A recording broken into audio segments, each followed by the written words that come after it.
자, 오늘은 토요타 GR86 시승 행사에 나와 있습니다.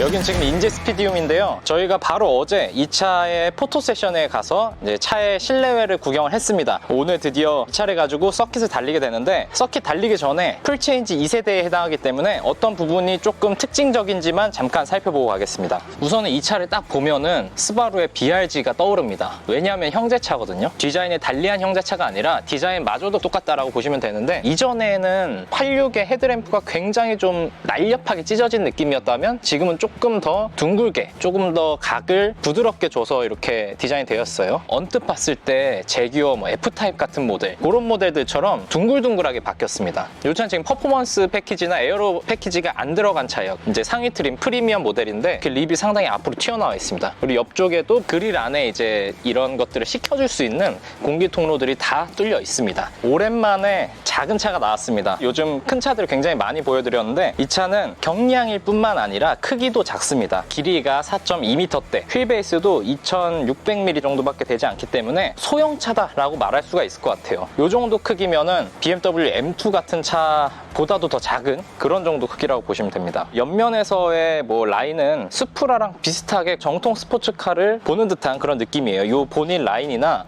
이 뒤쪽으로 쿠페형으로 떨어진 라인이 이전 86도 마찬가지였지만 조금 더 볼륨감을 키우면서 날렵하게 디자인된 모습입니다. 이제 옆쪽도 무늬만 낸 가니쉬가 아니라 실제로 공기가 통하는, 조금이라도 공력 성능을 높이기 위해 신경을 썼다, 이렇게 보시면 될 것 같아요. 휠 타이어가 17인치가 기본인데 지금 보시는 모델은 상위 트림이기 때문에 18인치가 들어갔습니다. 단면 폭은 215mm로 동일합니다. 이 차가 4천만 원에서 시작을 해요. 지금 보시는 모델은 4,600만 원이고 추가적인 옵션을 좀 더할 수는 있지만 기본 가격이 4천만 원에 불과하기 때문에 이 차를 장난감, 어른들의 장난감으로 쓰시는 분들한테는 사실 타이어 사이즈도 굉장히 중요합니다. 타이어가 만약에 19인치 이상 혹은 단면폭이 245mm, 55mm 이렇게 넘어가게 되면은 고성능 타이어를 끼울 때 비용 차이가 굉장히 많이 발생하게 되거든요. 근데 이런 트랙들을 주행을 하다 보면은 타이어가 금방 손상이 되고 금방 교체를 해야 되기 때문에 메인터너스 부분에서는 확실히 이점이 있을 것 같아요. 그리고 이 차의 밸런스와 맞춰봤을 때도 17, 18인치면 충분한 사이즈가 되지 않나. 물론 이제 타이어 그립이 어느 정도 나오냐가 좀 관건이겠지만 어쨌든 사이즈만 봤을 때는 생각보다 적절한 사이즈다 라고 볼 수가 있겠습니다. 디귿자 형태로 나온 테일램프 디자인이 저는 가운데로 모이니까 여기서 차체가 끝나는 게 아니라 바깥쪽에 더 팬더가 불룩하게 튀어나와 있잖아요. 보통은 이제 테일램프를 가장 바깥쪽으로 빼서 차체를 더 넓어 보이게 그런 식으로 디자인하는 게 요즘 추세인데, 이 차는 아무래도 스포츠카다 보니까 팬더를 좀 더 강조하기 위해서 가운데 쪽으로 살짝 몰려있는 게 아닌가 싶습니다. 그럼에도 불구하고 이제 요즘 유행하는 좌우를 잇는 라인 같은 거는 그대로 사용을 했어요. 배기량 2400cc에 231마력을 내는 차인데 파이프 구경이 상당히 큽니다. 실제 요만한 건 아니고 안에는 이제 좀 작은데 겉으로 봤을 때 굉장히 고출력을 낼 것처럼 보여요. 어떻게 보면 감성 마력을 높여주는 포인트가 아닐까, 그런 생각이 듭니다. 트렁크 공간은 그냥 요 정도다 라고 보시면 될 것 같아요. 트렁크가 클 수가 없는 차거든요. 애초에 조그마한 보스턴백이랑 캐리어 이런 것들은 충분히 들어갈 정도 사이즈고, 어차피 이 차에다가 캠핑용품을 막 넣고 가실 분은 없으리라 생각을 하니까요. 그리고 아래쪽에는 요즘 잘 보이지 않는 스페어 타이어도 들어가 있습니다. 많이 바뀐 부분이 있고 안 바뀐 부분이 있어요. 우선은 스티어링 휠이나 기어 노브 쪽 7인치 디스플레이, 이런 부분들은 다 새로 변경이 됐습니다. 그동안의 86에서 아쉬웠던 점이 사용 편의성이라고 하면은 그런 부분들 좀 개선이 됐어요. 일단은 애플 카플레이, 안드로이드 오토가 유선 지원이 되고요. 아래 트림부터도 기본이기 때문에 이 차를 즐기고자 하는 분들은 굳이 상위 트림으로 600만 원, 500만 원을 더 주실 필요는 없을 것 같아요. 실내는 운전에만 집중할 수 있게 만들었다, 이렇게 볼 수가 있을 것 같습니다. 이제 여기 계기판을 한번 보시면은 이렇게 디지털 계기판이 들어갔고 좀 투박해요. 사실 되게 흑백스럽고 투박하긴 한데 편의성 면에서는 문제가 없는 그런 형식이고, 여기도 이제 폰트가 되게 투박하긴 한데 어쨌든 카플레이가 지원이 되기 때문에 편의성, 실용성 이런 면에서는 많이 업그레이드가 됐습니다. 근데 대신에 이 버튼들이 좀 투박하고 크고 옛날이랑 사실 느낌이 비슷해요. 여기 쪽도 그렇고 요즘 차답지 않은 모습인데 사용하는 데는 불편이 없습니다만 좀 새 차 같지 않다는 느낌은 들 수 있을 것 같아요. 그래서 그 부분은 조금 아쉬운 점일 수 있고, 그 다음에 이게 또 이 기어가 들어가는 느낌이 상당히 좋습니다. 굉장히 깔끔하게 딱 쏙쏙쏙 들어가는 느낌이고, 실제로 제가 이 포지션을 대충만 잡아보면 기어 노브와의 거리가 한 뼘이 안 됩니다. 두 손으로 운전하면서 바로바로 바꿀 수 있도록 당연히 스포츠카기 때문에 잘 디자인되어 있고, 클러치의 감각도 가벼워요. 무겁지 않고 가볍고 입문자들도 편하게 쓸 수 있을 만한 그런 느낌이 듭니다. 뒷좌석은 없다고 생각하시면 돼요. 아이도 못 태우는 뒷좌석입니다. 2+2긴 한데 뒤에는 뭐 헤드레스트도 없고 그냥 어쩔 수 없이 갖춰놨다, 이렇게만 생각하시면 됩니다. 자, 이제 시승을 마치고 복귀를 하고 있는데요. 서킷 내에서 카메라를 달고 체험을 하면서 말하기에는 제가 실력이 부족해서 따로 이렇게 촬영을 하게 됐습니다. GR86 같은 경우는 경량 스포츠카가 맞습니다. 무게가 실제로도 1.2톤대에 불과하고 231마력 25.5kg의 토크를 가지고 있는 차지만, 실제 체감의 느낌은 한 300마력 정도 되는 차를 모는 그런 느낌이에요. 차가 가볍고 경쾌하게 나가기 때문에 오히려 부담이 없고 좀 더 재밌게 주행을 할 수 있었던 것 같아요. 한 300~400마력대 혹은 500~600마력 이상을 넘어가는 차들을 타게 되면은 심리적으로 좀 불안감이 있어요. 이 차 같은 경우는 그런 부담이 없습니다. 제로백이라고 부르는 그 정지 가속이 6초대이기 때문에 뭐 느리다 이렇게 말씀하는 분들도 계시겠지만, 저는 절대 느린 가속력이 아니라고 생각하고, 실제로 서킷에서 3단, 4단을 들었었는데 4단에서 가속 페달을 꾹 밟았을 때도 힘이 꽤 넘치는 모습이었습니다. 이전보다 조금 상승한 토크, 그리고 이 가벼운 차체가 주는 그 경쾌함이 합쳐지니까 231마력이지만 훨씬 더 높은 고출력 차를 타는 것 같다, 이런 생각이 들었었고요. 이전에 탔던 스포츠카들이랑 좀 많이 달라요. 워낙 요즘은 고출력 모델들이 많은데 이런 차들을 좀 봉인을 해놔요. 봉인을 해놓고 전자장비들이 많이 개입을 해서 운전자가 그냥 가속 페달과 브레이크 페달만 잘 밟으면 너무 운전을 잘하는 것처럼 느끼게끔 그렇게 만들어주는데, 이 차는 조금은 날것의 느낌이 강합니다. 좀 더 퓨어한, 좀 더 날것의 느낌이에요. 그래서 전자장비가 그렇게 좀 심하게 개입하지 않고, 물론 슬립이 일어나면은 자동으로 그 출력을 제한을 하긴 합니다만, 3단으로 원래 달리다가 한번 2단으로 달려보고 싶어서 2단으로 바꿨더니 바로 슬립이 일어나더라고요. 거의 뭐 드리프트를 하듯이.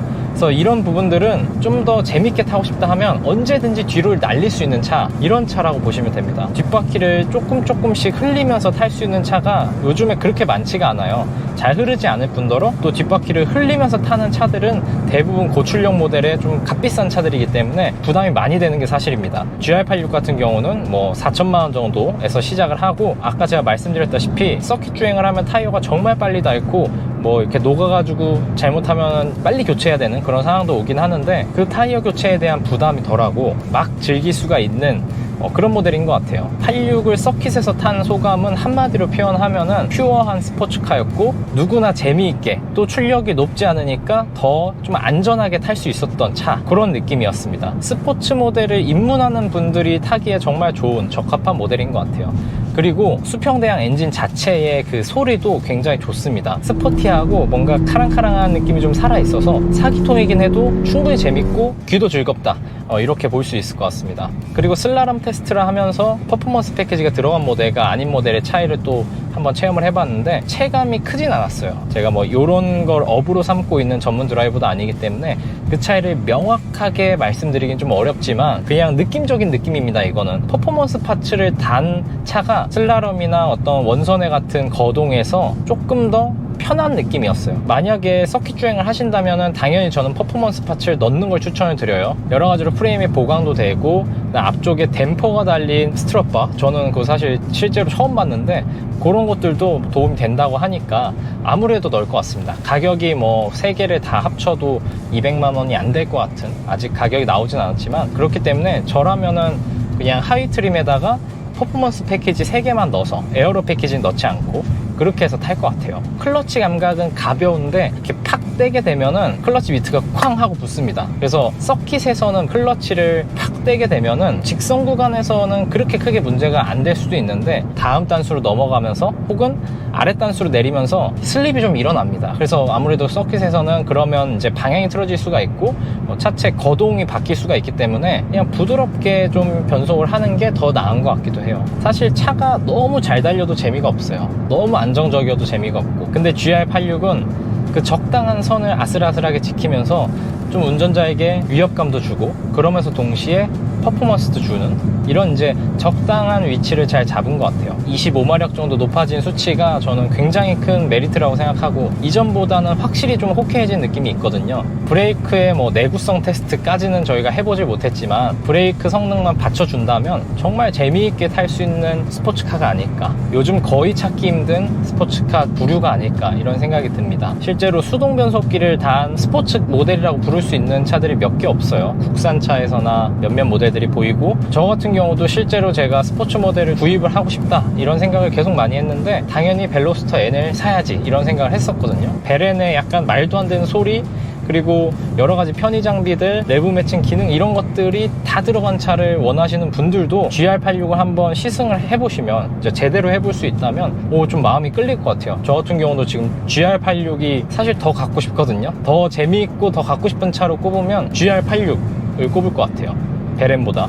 역시 차는 뒷바퀴 굴림이야 라는 거를 다시 한번 일깨워준 그 모델이 바로 오늘 탄 GR86입니다. 속도가 빠르다고 해서 꼭 재밌는 건 아니에요.